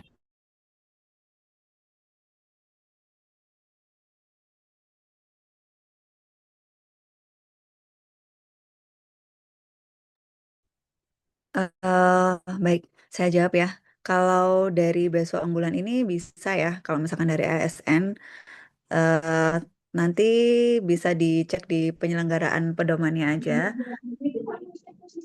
untuk ketentuan-ketentuannya gitu ya. Eh, dan juga biasanya kalau misalkan ASN itu kan juga selain dari pihak penyelenggara beasiswanya, itu juga ada ketentuan-ketentuan khusus, misalkan dari institusinya atau dari instansi terkait tempat mbak-mbaknya semuanya bekerja gitu. Jadi nanti bisa dilihat di pedomannya, di pedoman beasiswa unggulannya. Teman-teman saya juga kemarin itu ada yang beberapa ASN dan juga ikut beasiswa, tapi biasanya kalau ASN itu mereka lebih banyak ambilnya ke yang LPDP sih, atau BPI biasanya ya, yang apa batas umurnya itu lebih panjang gitu kalau BPI dan LPDP gitu. Oke, Kak Aprila sudah jelas, sudah menjawab. Baik Kak, terima kasih.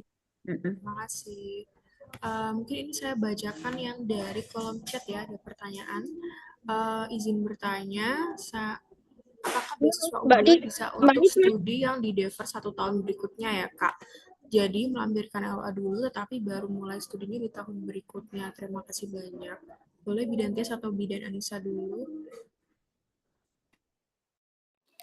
Izin jawab ya, kalau di tahun aku itu tidak berlaku untuk yang defer ya. Jadi apa? Kita kan harus punya LA dulu. Ketika udah punya LA itu harus langsung kuliah begitu. Jadi tidak seperti LPDP kan bisa defer ya, kalau beasiswa unggulan itu nggak bisa. Ada tambahan Ya, dari saya mau menambahkan. Jadi kalau beasiswa unggulan memang tidak bisa defer ya, karena di BU ini status keaktifan mahasiswa tuh kayak krusial banget gitu. Jadi kita bahkan setiap semester itu kan memang harus pelaporan ya. Pelaporan, kemudian bahkan penundaan pelaporan itu tuh bisa beresiko terhadap apa pembayaran uang SPP kita atau uang UKT kita gitu. Jadi kalau BU nggak bisa defer.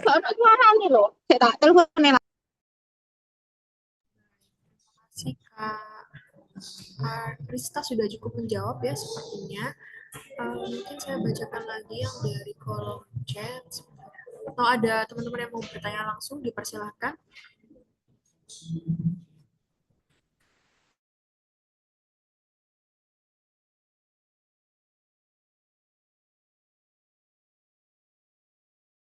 Oke, ini ada pertanyaan dari Hanifa. Izin bertanya, untuk surat rekomendasi sebaiknya dari kampus S1 atau S2 atau atasan tempat kerja? Mungkin ini yang ingin melakukan beasiswa S3 ya mungkin. Boleh? Oh iya, tadi Kak Hanifa itu nanya terkait dengan surat rekomendasi ya. Dan saat ini statusnya sebagai maba S2 Kebidanan. Berarti maba S2 Kebidanan baiknya minta surat rekomendasi dari siapa begitu ya. Nah, untuk surat rekomendasi sendiri itu sebaiknya minta dari dosen ataupun misalnya atasan yang memang kenal kita sepenuhnya begitu. Nah, kalau waktu dulu aku minta surat rekomendasi itu dari dosen PA waktu S1. Waktu itu kan posisinya maba S2 Kebidanan. Waktu itu minta surat rekomendasi dari dosen PA S1 karena dosen PA yang tahu nilai aku seperti apa pada saat S1 gitu, lalu juga yang mengetahui kegiatan sehari-hari atau eh, apa di kelas itu seperti apa gitu. Dan kebetulan banget kalau aku waktu itu dosen PA-nya itu ketua prodi gitu, jadi alhamdulillah waktu itu dapat surat rekomendasi dari ketua prodi gitu karena dosen PA sendiri gitu. Jadi kalau saran aku minta dari dosen yang memang benar-benar mengenal kita gitu, karena nanti di situ akan dijelasin gitu ya. Misalnya Kak Hanifa ini saat kuliahnya seperti apa, terus pernah pencapaiannya apa saja, itu akan dijelaskan. Dan background dari pemberi rekomendasinya juga nanti akan diminta untuk mengisi email gitu. Jadi nanti formatnya mengisi nama pemberi rekomendasi, jabatan, lalu akan diminta email pemberi rekomendasinya juga. Jadi kalau saran dari aku, minta dari dosen kampus S1-nya aja Kak Hanifa kalau untuk maba S2. Karena kalau minta dari dosen S2 kan proses kuliahnya juga belum mulai gitu ya. Jadi kenapa gitu memberikan surat rekomendasi ke kita kayak gitu. Baik, terima kasih. Dari Bidantis ada mau tambahan juga? Atau sudah cukup? Ya, sudah cukup. Oke, terima kasih. Teman-teman silakan jika ada pertanyaan lain bisa raise hand atau bisa lewat kolom chat ya. Saya tunggu.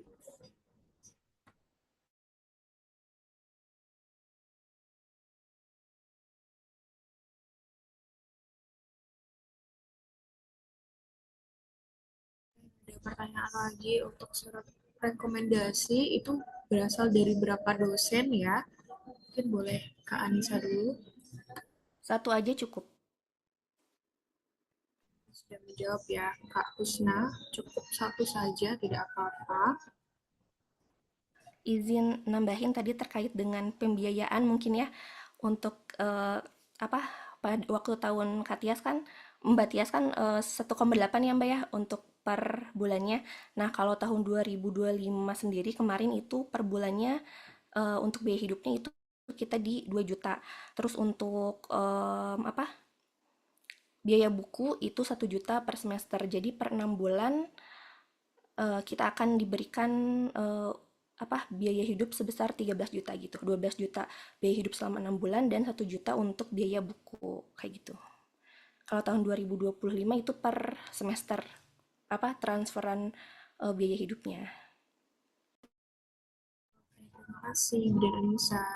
Mungkin ini ada pertanyaan lain ya, tapi saya cek kembali.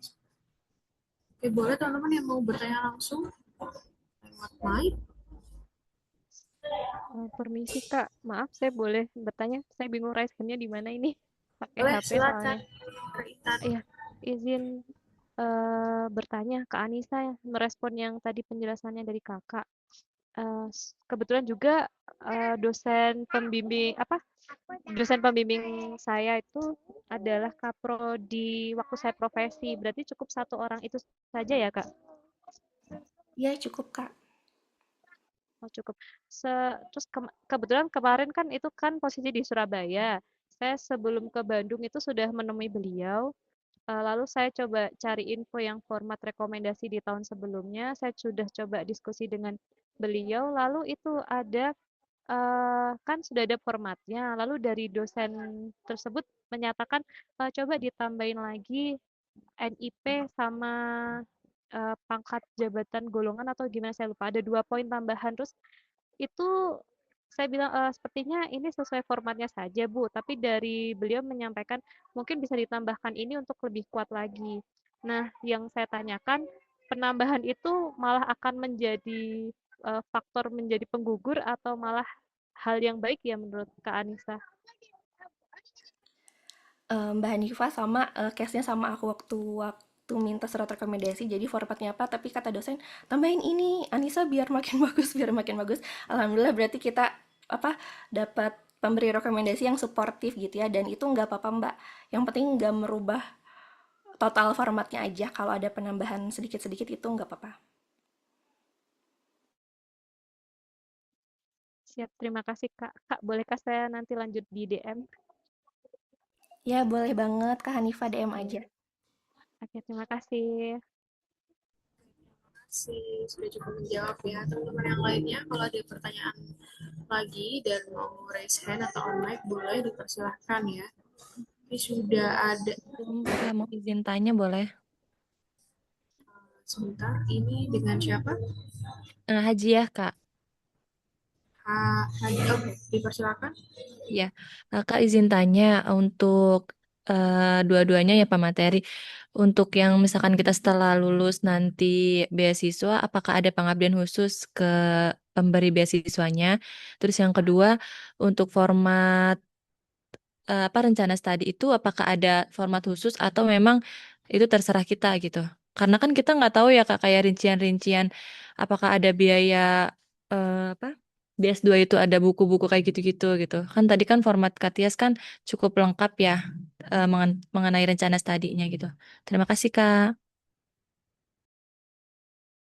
Terima kasih. Boleh Bidan Anissa atau Bidan Des dulu yang ingin menjawab.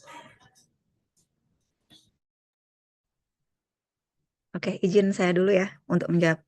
Nah, untuk rencana studi itu memang sebisa mungkin lengkap ya dari mulai kita masuk semester 1 sampai selesai kuliah gitu. Nah, untuk terkait dengan tadi, misalkan apakah ada template khususnya itu nggak ada. Kemarin template rencana studi saya itu dari teman yang lolos di beasiswa unggulan di Magister Kebudayaan Unisa yang tahun sebelumnya gitu. Dia pakai itu dan saya tambahkan sedikit lah gitu tentang rencana kontribusinya tadi. Kemudian untuk kita kan misalkan belum tahu nih komponen pembiayaannya apa aja gitu. Tapi yang masukkan aja semua, misalkan SPP gitu. Terus atau nanti bisa ada biaya magang. Kalau di Unisa kan ada practice project ya, itu masukkan aja. Kemudian biaya buku. Nah, biaya buku itu nanti sudah ada di pedoman apa? Pedoman beasiswa unggulan itu. Nah, kita masukkan sesuai yang ada di situ. Lalu sebenarnya kita mau memasukkan seluruh komponen kita selama kuliah pun itu nanti hanya ada 3 komponen yang akan diganti gitu oleh BO, yaitu SPP atau UKT, kemudian biaya awal pendidikan, lalu yang terakhir adalah biaya buku dan biaya uang saku bulanan itu. Kalau zaman saya dulu dibayarnya per setahun sekali. Mungkin kalau punya Anissa sudah setiap 1 semester ya. Kalau saya yang biaya hidup dan biaya buku itu bayarnya langsung per tahun, 1 tahun langsung dapat. Nah kalau tadi saya lupa belum tambahkan, bagaimana dengan teman-teman yang ongoing nih? Misalkan di rencana studi kan tadi sudah dicantumkan ya dari semester berapa gitu. Kalau ongoing ya nanti yang diganti BU ya cuma semester yang sekarang sedang berlangsung dan yang akan datang. Jadi yang semester 1 dan 2 udah nggak akan diganti gitu. Si Bidan mungkin Bidan Anissa mau menambahkan. Sudah cukup Mbak. Mungkin tadi apakah ada ketentuan kita apakah harus mengabdi gitu ya ke penyelenggara ke BU-nya? Nggak ada. Jadi setelah lulus kuliah kita lanjutkan rencana yang sudah kita tulis aja gitu. Si Kak Haji sudah cukup jelas ya tadi jawabannya. Oke, terima kasih banyak. Maaf mau nambahin lagi ya. Teman-teman sebenarnya sebagai award di BU itu kita nggak cuman dapat dukungan untuk biaya pendidikan aja ya. Kalau misalkan teman-teman nanti sudah jadi awardee, ketika tanda tangan kontrak itu akan ketemu dengan awardee yang lain, termasuk yang sebelum-sebelumnya. Nah, biasanya di setiap kota tuh mereka punya komunitas nih, grup WA atau apa gitu. Nah, kalau di Jogja itu ada komunitasnya untuk award di BU dan mereka tuh sering ngadain kayak misalkan pelatihan bikin manuskrip gitu atau pelatihan apa yang lain. Terus kadang-kadang kita juga ada event olahraga. Nah, itu teman-teman bisa ikut yang kayak gitu-gitu. Itu salah satu dari eh, nilai tambah ya ketika kita ikut jadi award di BU. Selain nambah koneksi, kita juga akan nambah pengalaman dengan award-award yang lain. Terima kasih teman-teman yang lain. Mungkin tadi sudah cukup jelas ya. Kalau ada pertanyaan lain, boleh silahkan kalau mau raise hand dan bertanya langsung karena kita masih ada waktu. Ini Vika, saya Intan mau follow up dari jawaban yang tadi, pertanyaan yang terkait kalau misalnya sebelumnya punya pengalaman di tempat yang berbeda itu ya. Maksud saya gini sih Mbak, jadi semisal pengalaman saya itu datanya kan di Jawa Timur ya. Nah, apakah data tersebut itu berkaitan dengan masalah penelitian yang di S2, terus juga asal saya juga berbeda dengan tempat S1 dan juga S2 saya gitu. Takutnya kan biasanya kalau misalnya harapannya kembali ke asal gitu kan biasa kalau di esai ya. Jadi kayak takutnya di itu sih Mbak, ada 3 tempat yang berbeda asal saya, terus juga S1-nya, S2-nya. Nah itu takutnya nggak inline gitu antara ketiga itu. Itu mungkin bisa dijawab Mbak. Nanti mungkin saya ada tambahan pertanyaan lainnya. Boleh bidan tes atau bidan Anissa dulu. Coba jawab dulu ya. Jadi sebenarnya di ISE itu tidak ada ketentuan kalau kita tuh sebenarnya harus kembali ke tempat asal kita gitu enggak. Kita juga bisa menuliskan rencana kontribusi kita di tempat lain, menyelesaikan misalkan masalah-masalah kesehatan di tempat lain gitu dengan kontribusi kita. Nah, kalau misalkan memang Mbaknya pengen nanti setelah lulus saya rencana ingin kembali gitu.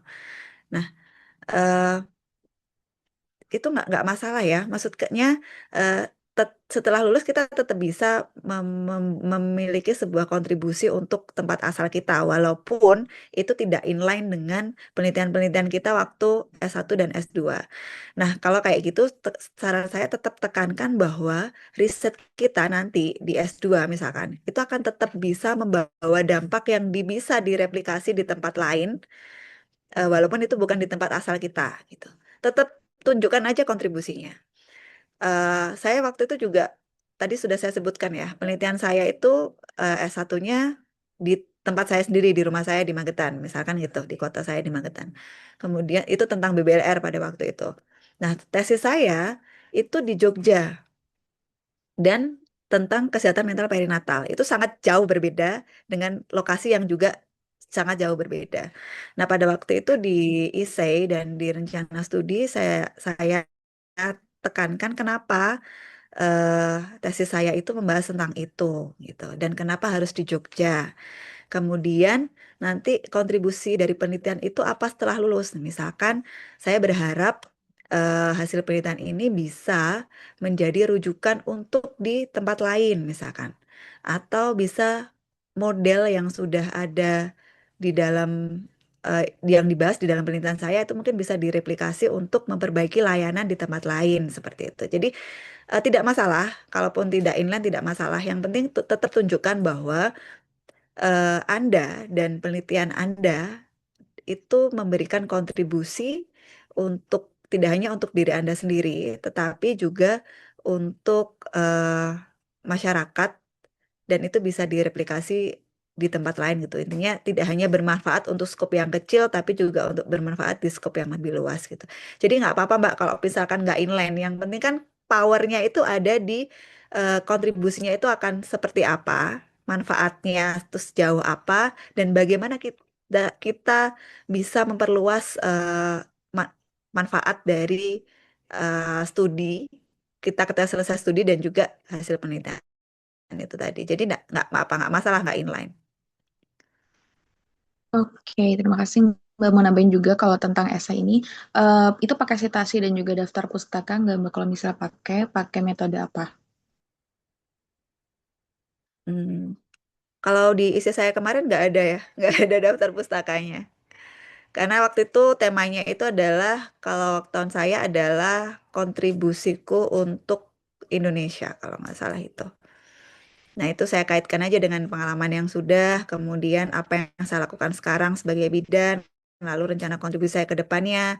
Terus saya kaitkan dengan tesis saya, kemudian saya kaitkan dengan isu prioritas nasional yang seperti itu. Jadi murni kayak isu itu personal gitu loh, unik gitu. Kayak nanti mungkin bisa email-emailan aja ya, nanti kita kasih contohnya kayak gimana. Terima kasih banyak Mbak. Terus mungkin pertanyaan terakhir Mbak. Mungkin agak mirip ya dengan pertanyaan sebelumnya. Kalau tadi kan katanya nggak boleh di-fair ya Mbak ya. Tapi kalau misalnya nih, karena saya baru masih dalam proses pendaftaran, belum sampai pembayaran UKT, tapi semisal BU-nya sudah dibuka, itu kira-kira bisa atau enggak Mbak? Tapi LOA-nya udah ada. Udah, tapi kan kalau LA kan ada yang em, wait, lupa Mbak, ada yang intinya belum bayar UKT sama udah gitu kan Mbak ya.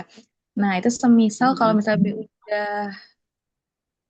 udah publish nih, tapi belum bayar UKT, kira-kira bisa atau enggak Mbak? Soalnya kemarin saya juga sempat nanya ini di Fabu pas ada webinar juga gini, katanya tuh pernah ada awardee yang kayak gitu bisa gitu. Nah, mungkin Mbak Mbaknya kira-kira pernah nemu juga nggak case yang serupa? Bisa kok. Karena syaratnya nggak ada syarat tentu sudah bayar atau belum, tapi yang penting LOA-nya udah dapat. LOA dan surat rekomendasi dari dosennya yang di S2 atau yang di S1 itu udah dapat. Yang penting udah ada LOA-nya deh.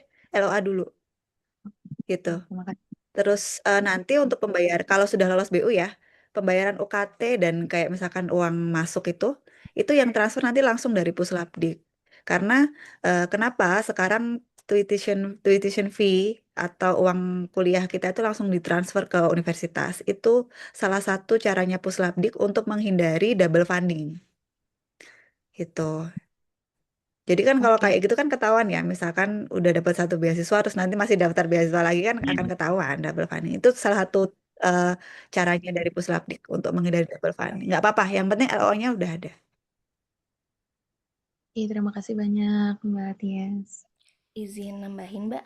Heeh. Kalau di Unpad sendiri tuh apa LOE itu ada ketika kita udah dapat NPM, dan dapat NPM itu kan harus registrasi dulu begitu ya. Bayar ya.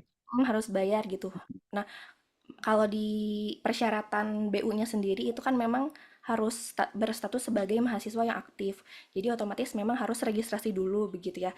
Dan memang waktu tahun kemarin pun ada yang seperti Mbak Intan tanyakan ya. Tapi kayaknya emang apa, pengurusannya mungkin agak lebih ribet begitu ya, maksudnya kita harus melakukan koordinasi ke beberapa pihak begitu. Tapi kalaupun misalnya kita waktu itu kan aku registrasi dulu, dan uang yang saya bayarkan ke kampus itu akan dirembers sama pihak BU-nya gitu. Jadi kalau mau dibayarin dulu juga nggak apa-apa, karena nanti uang semester 1 itu akan dirembers sama pihak BU-nya kayak gitu. Terima kasih, sudah cukup jelas ya Kak Intan. Ya, terima kasih banyak. Baik, terakhir ya, satu pertanyaan terakhir, kalau masih ada lagi saya persilahkan, karena ini sudah mau habis untuk sesi Q&A-nya. Silakan teman-teman yang ingin bertanya langsung. Sepertinya sudah cukup jelas ya. Mungkin untuk terakhir saya persilakan untuk Bidan Tias dan Bidan Aisyah untuk memberikan closing statement. Boleh Bidan Tias lebih dahulu.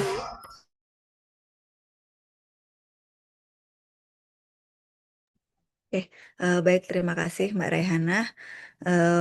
Dari saya nggak banyak ya, tapi teman-teman semangat aja karena memang proses apply beasiswa itu saya sendiri mengalami ya, Mbak, ketika di akhir, ketika sudah jadi awardee itu, ketika flashback lagi ke belakang, oh ternyata memang prosesnya itu panjang dan memang butuh ketekunan dan kesabaran. Tapi ya itulah ketika kita berusaha dan kita ikhtiar maksimal berdoa, ya insya Allah kita akan mendapatkan hasil yang terbaik gitu.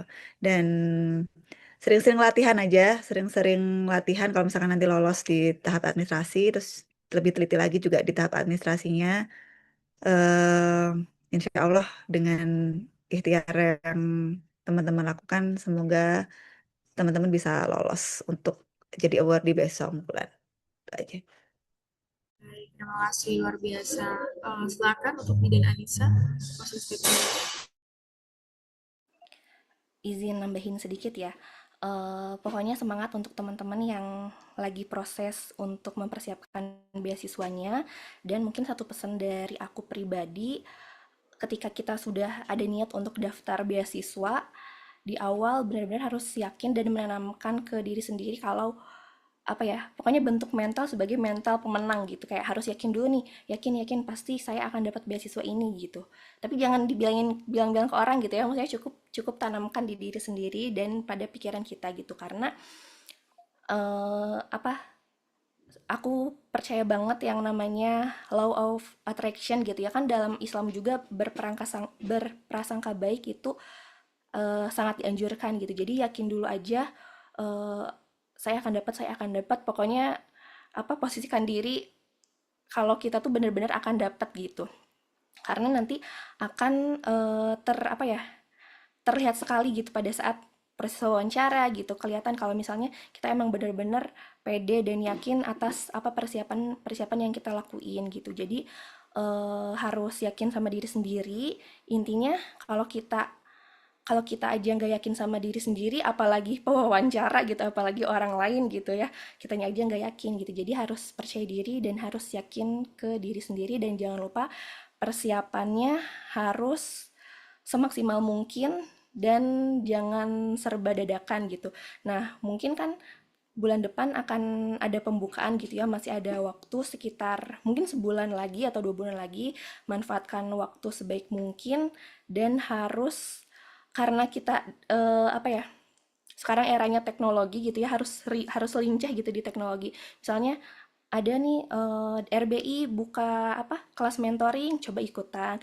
Terus ada nih misalnya di Instagram atau di TikTok ada yang buka proofread atau mock up wawancara gratis, ikutan. Jadi kitanya memang harus memanfaatkan waktu dan memanfaatkan kesempatan-kesempatan yang ada kayak gitu. Pokoknya semangat, semoga tahun ini giliran teman-teman yang ada di Zoom ini untuk menjadi award beasiswa unggulan.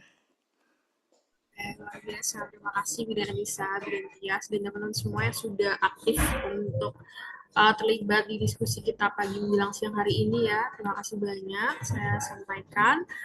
Baik, selanjutnya mungkin bisa saya kembalikan ke MC Naila.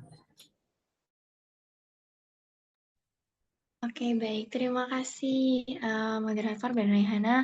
Kemudian terima kasih juga untuk pemateri Bidan Anissa juga Bidan Tias atas materinya yang luar biasa sekali. Banyak juga yang bertanya, antusias dari Meet Friends, teman-teman Bidan semuanya. Baik, sebelum kita mengakhiri rangkaian acara pada hari ini, izinkan saya menyampaikan satu informasi menarik dari Yayasan Ruang Bidan Indonesia. Nah, ini adalah program mentoring dari RBI ya. Mungkin dari operator boleh tolong untuk share screen. Baik, terima kasih Mbak Zilva. Oke, bagi peserta yang ingin terus mengembangkan kompetensi, mempersiapkan studi, atau meningkatkan kemampuan akademiknya, maupun memperluas jenjang profesional, di Yayasan RBI sendiri atau Ruang Bidan Indonesia ini menghadirkan namanya mentoring group jenjang master. Atau program itu dirancang untuk mendampingi para bidan dan juga mahasiswa kebidanan dalam mencapai tujuan pengembangan diri. Oke, di sini ada Study Preparation and Scholarship for Midwives. Ini juga ada di Instagram RBI, jadi teman-teman bidan bisa lihat. Nah, ini apa yang didapatkan kalau untuk mau lanjut studinya yang lagi cari kampus, beasiswa, bikin essay, interview, atau budgeting pun di RBI mentoring program ini sudah ada. Oke, next lagi yang akan kita dapatkan selanjutnya itu ada 6 sesi mentoring intensif, small group discussion, 5-10 minti, kemudian mentor alumni UK University, insight scholarship admissions, essay and interview preparation, sama yang terakhir itu supportive learning environment. Pastinya teman-teman bakal dapat ini kalau nanti join di program mentoring dari RBI. Oke, next lagi. Oke, tenang, masih ada informasinya. Di samping, nah ini topik-topik mentoringnya, tentunya ada dari Bidan Erni, Bidan Nabila, ini topik-topik ya. Kemudian di sebelahnya juga ada ini nih, mentor-mentornya yang nanti akan mendampingi di program mentoring scholarship ini. Boleh di next lagi, Mbak? Nah, oke, lagi. Nah, program detailnya nih yang perlu teman-teman bidan ketahui nantinya. Oke, ini ada beberapa sesi, ada 6 sesi. Jadi teman-teman bidan nanti bisa langsung lihat ke Instagram di Ruang Bidan Indonesia. Sudah ada di bawah posternya ya, ruangbidan_id. Jadi teman-teman bidan bisa lihat harganya berapa di situ. Terus nanti bisa mentornya dengan siapa aja, teman-teman udah lengkap di situ semuanya. Baik. Oke, terima kasih Mbak Zalfa atas sesinya. Tak terasa seluruh rangkaian kegiatan My Midwifery Scholarship Festival 2026 batch unggulan ini telah kita lalui bersama. Kami mengucapkan terima kasih yang sebesar-besarnya kepada narasumber atas ilmu dan pengalaman yang telah dibagikan kepada teman-teman bidan lainnya.